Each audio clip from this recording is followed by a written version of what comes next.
আসলে স্বৈরাচারী সরকারের বিরুদ্ধে এদেশের আপামর জনতাই কিন্তু সংগ্রাম করেছে আজকে ২০ বছর যাবৎ। আমিও করেছি, তবে আমারটা একটু মিডিয়াতে ফোকাস হয়েছে, সেই কারণে আমাকে জনগণ সব জায়গায় জানে চিনে। কিন্তু প্রত্যেকটা জনগণ, শিশু বাচ্চা থেকে শুরু করে নাবালক ছেলে পেলেও কিন্তু প্রতিবাদ করেছে। আমি একটা মিছিল দেখেছি, ৫-৭ জন ২ বছর ৩ বছরের বাচ্চার মিছিল, মিলিয়ন মিলিয়ন ভাইরাল হয়েছে। তারা মিছিল করছে স্বৈরাচারী সরকারের বিরুদ্ধে। কে বা কারা শিখিয়ে দিচ্ছে আমি বলতে পারি না, মিলিয়ন মিলিয়ন ভাইরাল হয়েছে এই স্বৈরাচারী। 2 বছরের 3 বছরের বাচ্চা 4-5 জন গ্রামে মিছিল করছে। আসলে ভাইরাল বড় কথা না, স্বৈরাচারী সরকারের বিরুদ্ধে সবাই আন্দোলন করছে, আপামর জনতা। আমি যেহেতু রাজনীতির সাথে জড়িত ছিলাম, হয়তোবা এই কারণে আমার একটা প্ল্যাটফর্ম ছিল বিদায়, আমি একটা রাষ্ট্রপতি ইলেকশন করতে চেয়েছি বিদায় আমার কথাটা একটু জনগণ বেশি গ্রহণযোগ্য। কিন্তু প্রত্যেকটি জনগণের মনের যে আবেগটা তারা কিন্তু প্রকাশ করেছে এই গণঅভ্যুত্থানের মধ্য দিয়ে। তাদের আবেগের জায়গা তারা বুঝিয়ে দিয়েছে কোনো স্বৈরাচার বেশি দিন ইস্টাবলিশড হতে পারবে না। এখন আপনি বললেন যে আগামীর কি পদক্ষেপ, যেহেতু ডক্টর ইউনূস সরকার একটা গণঅভ্যুত্থানের ফসল, তিনি একটা ভালো উদ্দেশ্য লক্ষ্য নিয়ে তার এই সরকার আছেন। তিনি এও বলেছেন যে তিনি গণতান্ত্রিক ভোটেরও বিশ্বাসী, গণতান্ত্রিক প্রক্রিয়ার মাধ্যমে একটা ভোটের মাধ্যমে একটা সরকারকে তিনি আবার ক্ষমতায় বসিয়ে যাবেন। তার আগে কিছু সংস্কার বাকি আছে, সেই জন্য তিনি বলেছে, কালকে বলছে আর কি, যে ২৬ সালের জুনের ৩০ তারিখে নির্বাচন হবে, আর যদি বিলম্ব হয় কোনো কারণে তাহলে আরও ৬ মাস, মানে ২৭ সালের জানুয়ারিতেই মোটামুটি নির্বাচন হয়ে যাবে। তাহলে আমার এটা হইলো এই 2 দিন পর থেকে 25 সাল শুরু হবে। 25 সাল না, 25 সাল যাবে, 26 সাল যাবে, মানে 27 সালে, মানে 2 বছর, পাক্কা 2 বছর। যদি 6 মাস বেশি হয়ে যায় পাক্কা 2 বছর। আর আগে বলছিল 2.5 বছর সময় নিব, সেই 2.5 বছরের মধ্যেই তাদের কথার কমিটমেন্ট ঠিক হচ্ছে। আবার দেখি বড় বড় দলগুলো কোনো প্রতিবাদও করছে না, তারও এটা মাইনা নিছে, তারাও দল গুছাবে। তাই বড় দল আর ছোট দল নাই। আমি মনে করি বিএনপি জাতীয়তাবাদী দলের যে জোট আছে 26-27টা দলের, তারা আরও দলকে আরও জোটকে আরও সম্প্রসারিত করবে।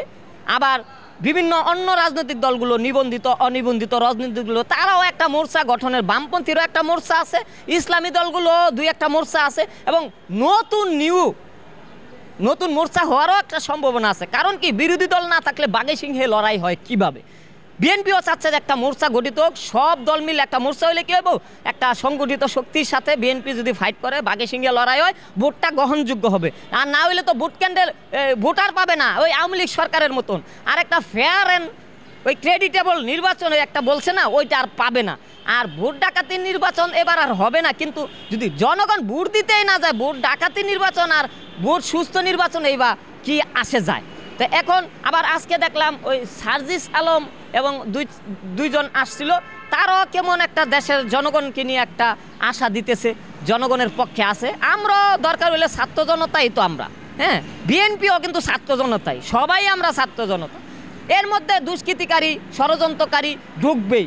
আমরা সচেতন থাকলে এটা নিয়ে আমি প্রতিবাদ করি, ভারতের বিরুদ্ধে প্রতিবাদ করি, কিন্তু মিডিয়াতে আমাকে ফোকাস করে না। তারা মনে করে আমি ভাইরাল হয়ে যাইব, আমার ভাইরালটা তারা গুরুত্ব দেয়। কিন্তু আমি যে একটা আন্তর্জাতিক ষড়যন্ত্রের বিরুদ্ধে যে একটা প্রতিবাদ করতে চাই, সেটা তারা ফোকাস করে না। এর পিছনে কোনো রাজনৈতিক বড় আমি আমার সামনে এক বিএনপির এক বড় ভাই, তার সাথে আমি আন্দোলন সংগ্রাম করছি। আমি তার আরও পুরানো লোক। আমি 2003 সালের মার্চ মাসের 20 তারিখে আমি জনকল্যাণ পার্টির চেয়ারম্যান। সেই সময় এই নেতা আসেও না এই গলিতে।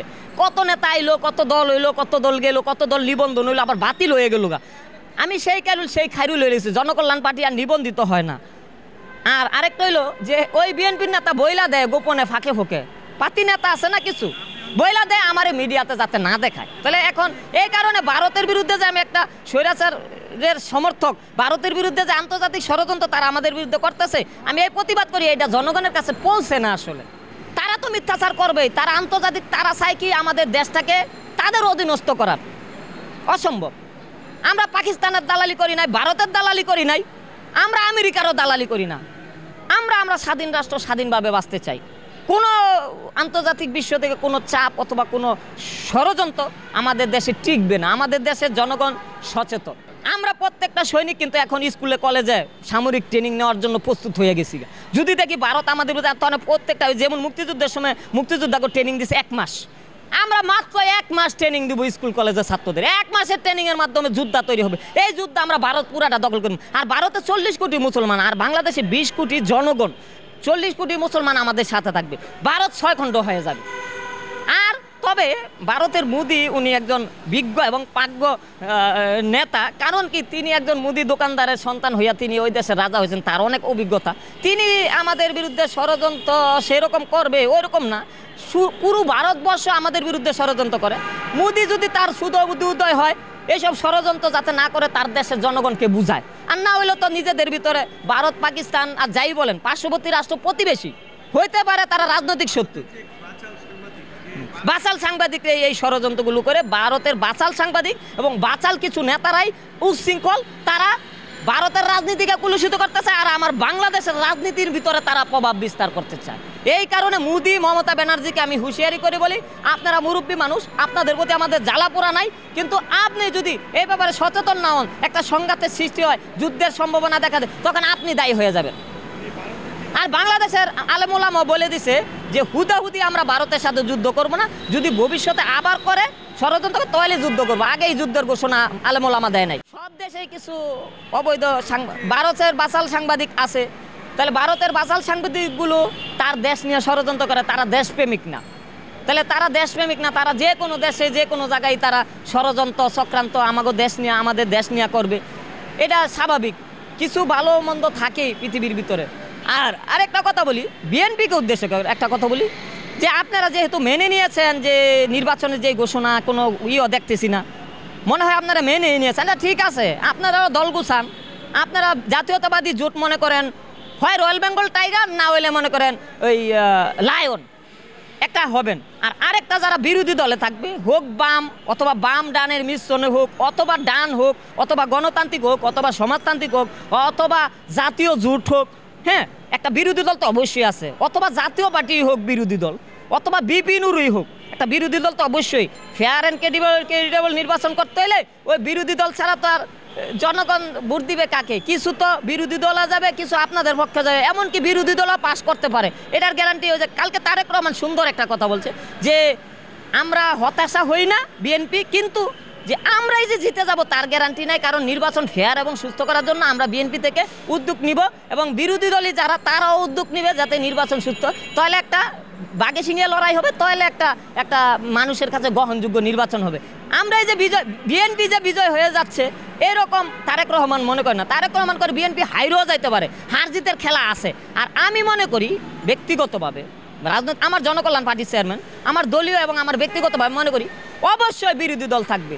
তারেক রহমান যদি হাজারো বাধাও দেয় তারপরে দেশে বিরোধী দল তৈরি হবে, কারণ এই হাসিনা স্বৈরাচার যেইভাবে একনায়কতন্ত্র প্রতিষ্ঠা করছে, এখন এই বাংলাদেশ কোনো একনায়কতন্ত্র প্রতিষ্ঠা হবে না। গণতন্ত্রের দ্বারা যারা তারা গণতান্ত্রিক দ্বারা প্রতিষ্ঠা করতে চায়, সমাজতন্ত্রের দ্বারা সমাজতান্ত্রিক দ্বারা প্রতিষ্ঠা করতে চায়। আসলে কোনো দ্বারাই এককভাবে ক্ষমতায় যেতে পারবে না। বাম ডান মিলে একটা বিরোধী দল থাকবে, আর বিএনপির ভিতরেও বাম ডান জোট আছে। এই দুই দলের ভিতরে অথবা ওই যে জার্জিস আলমরা যেই দল করবে এইটাও তো ওই বাম এই বিরোধী দলের মধ্যে ওরাও পড়ে, মানে ওরাও যদি নেতৃত্ব দেয়, মানে যেই নেতৃত্ব দেয় একজন একজন তো নেতৃত্ব দিবে। বিরোধী দল এবং জাতীয়তাবাদী জোট বিরোধী দল দুইটাই আমরা এখন বিরোধী দল, কারণ আওয়ামী লীগ স্বৈরাচার দল পালাইছে। এখন সবাই আমরা বিরোধী দল, নির্বাচনের মাধ্যমে প্রধান দলে আমরা পরিণত হব। এখন খেলা হবে ভোটের মাঠে। তার আগে আরেকটা কথা, আজকে জনগণের গণতন্ত্র ফিরিয়ে দিতে হবে। বহুদলীয় গণতন্ত্র আর জনগণের গণতন্ত্র এক না। বহুদল মানে আমার জনকল্যাণ পার্টি, আরেকজনের আরেক পার্টি, 5টা 10টা দল, এই হলো বহুদল। জিয়া রহমান বহুদলীয় গণতন্ত্র দিচ্ছে, আগে এত দল ছিল না, এখন অনেক দল হয়েছে। এখন তো হাজার হাজার কোটি কোটি দল, মনে করেন 16 কোটি মানুষের 16 কোটি দল, 16 কোটি মত। আপনি দলের নিবন্ধন পত্র বাতিল করে দেন, আর তাও যদি না পারেন এই 16 কোটি মানুষ সবাই নির্বাচন করুক, এক কাগজে তো ভোটটা হবে। কাগজ তার 2টা লাগবে না, এক কাগজেই সবগুলি মেনও থাকবে, যেটারে ভালো লাগবে ঠিক দিব, ঠিক না? এমন ডিজিটাল সিস্টেম, টাকাও খরচ হয় না ব্যালট পেপার কিনতে, যেই মন চায় সেই % গণস্বাক্ষর যে কথা।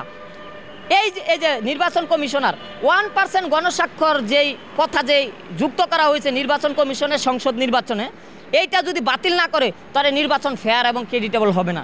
কারণ এই BA পাস MA পাস অনেক ডক্টরেট ডিগ্রি অনেক লোক গত নির্বাচনে 1% গণস্বাক্ষর মানে 2000-3000 লোকের গণস্বাক্ষর নিতে না পাইরা, কারণ টাকা ছাড়া কেউ কারো গণস্বাক্ষর দেয় না।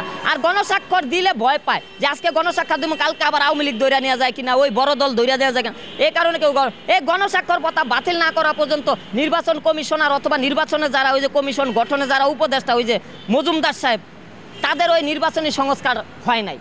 নির্বাচনী সংস্কার সমাপ্ত করতে হলে অবশ্যই সংসদ নির্বাচনে 1% গণস্বাক্ষর ভোটা বাতিল করতে হবে। আমার সাংবাদিক ভাইরা, আমার বুদ্ধিজীবী মহল, আমার জ্ঞানীগুণী লোকেরা, বিএনপি হোক অথবা অন্য জোটের হোক, তারা যাতে সংসদ নির্বাচনে তাদের ভোটে কমপক্ষে দাঁড়াইতে পারে, ভোট না পাক কিন্তু ভোটে তো নিজের ভোটটা তো নিজে দিতে পারবে, তাহলে ক্রেডিটেবল এবং ফেয়ার ইলেকশন হবে। আর তা না করলে আমরা জনগণের মঞ্চ শুধু আওয়ামী লীগ না, বিএনপি, জাতীয় পার্টি, জামাত, হেফাজত, বিপিনুর সহ সকল দলের বিরুদ্ধে এই জনগণের মঞ্চ ঐক্যবদ্ধভাবে জনগণের মঞ্চ এই অবৈধ কালাকানুনের বিরুদ্ধে নির্বাচন ফেয়ার করার জন্য আমরা রাজপথে থাকব।